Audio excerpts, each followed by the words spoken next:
पड़ोसी मुल्क नेपाल में इस वक्त बवाल मचा हुआ है। नेपाल में फैली सांप्रदायिक हिंसा की आग भारत की सीमा से सटे इलाकों में कर्फ्यू लग गया है। एक सांप्रदायिक हिंसा की घटना ने नेपाल के प्रधानमंत्री बालेन शाह की मुश्किलें बढ़ा दी हैं और इस सांप्रदायिक बवाल ने नेपाल के कई हिस्सों को आग के हवाले कर दिया है।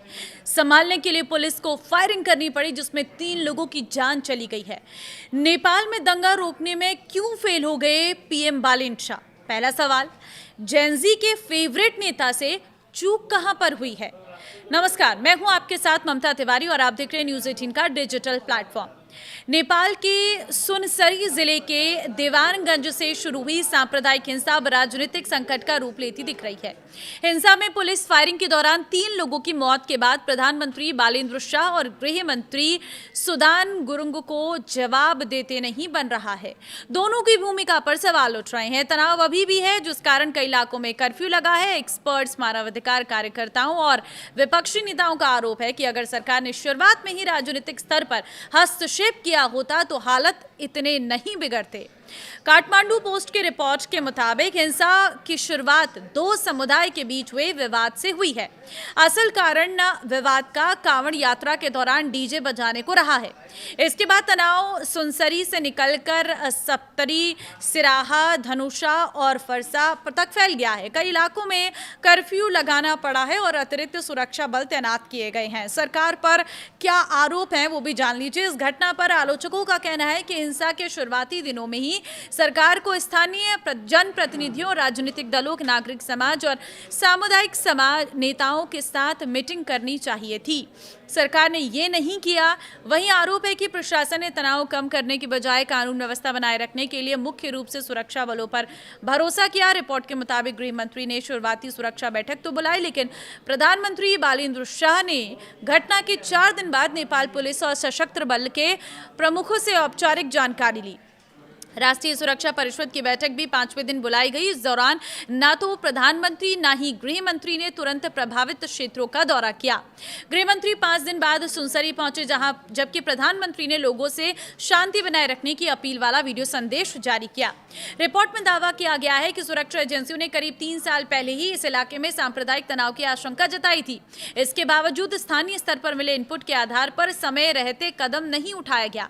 पूर्व राष्ट्रीय मानवाधिकार आयोग सदस्य और अधिवक्ता मोहना अंसारी ने सरकार की कार्यशैली पर सवाल उठाए हैं। उन्होंने कहा है कि प्रधानमंत्री और गृह मंत्री ने शुरू से ही सुनसरी की घटना को उतनी गंभीरता से क्यों नहीं लिया जितनी जरूरत थी।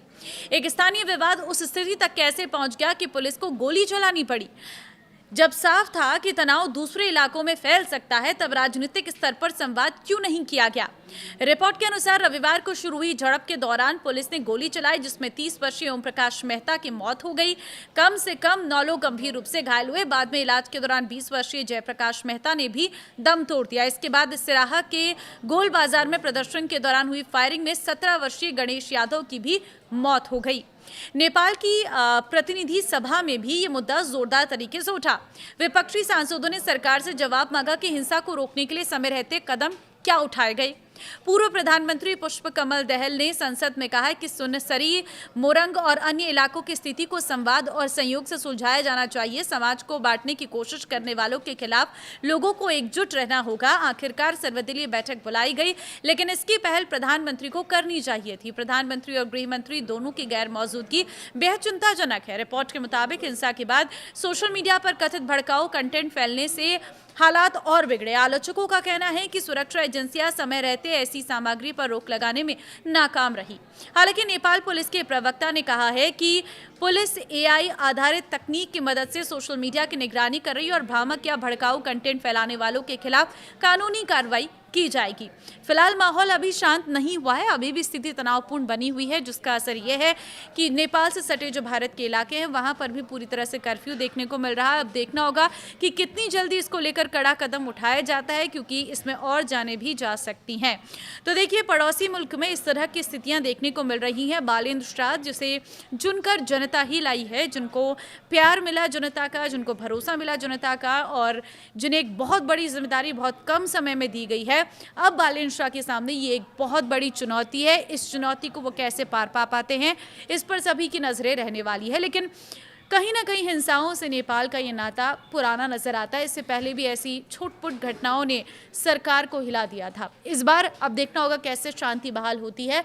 फिलहाल अगर आप नेपाल से वीडियो देख रहे हैं तो आप जरूर बताएं कि वहां पर क्या स्थितियां हैं। नमस्कार।